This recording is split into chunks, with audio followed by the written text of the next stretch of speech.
I'll just show you how the mechanism works.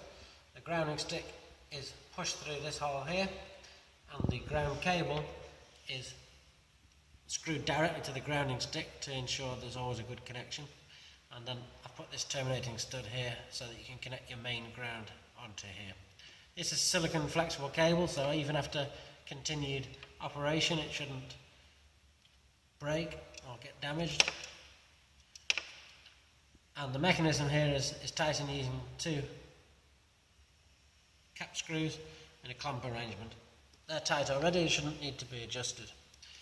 When we ship this, I'm going to take the ground stick out so it doesn't get damaged, and there's 2 grub screws there to tighten onto the grounding stick.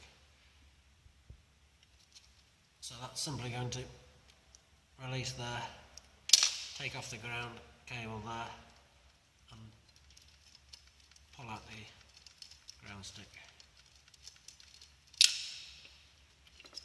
There we go.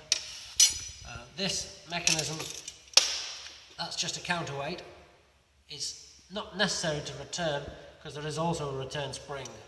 So, particularly if you're operating all 3 at the same time, to reduce the loading you might want to take off the counterweight, or you might want to leave it on.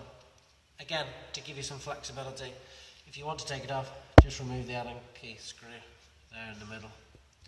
And one last feature is we haven't drilled this because we don't know the final position, but to make sure there's no slipping of this mechanism on the main drive shaft, there is a 2mm hole there. Once you've decided on the absolute final position and you're sure that you don't need to adjust it again, if you want to strengthen it even further, you can drill through with 2mm drill, straight through the hole, straight through the shaft to the other side, and I'll put in some 2mm roll pins. You can tap in the pin just to make absolutely sure there's no slippage, even if these clamp screws come loose. So you can see that spring return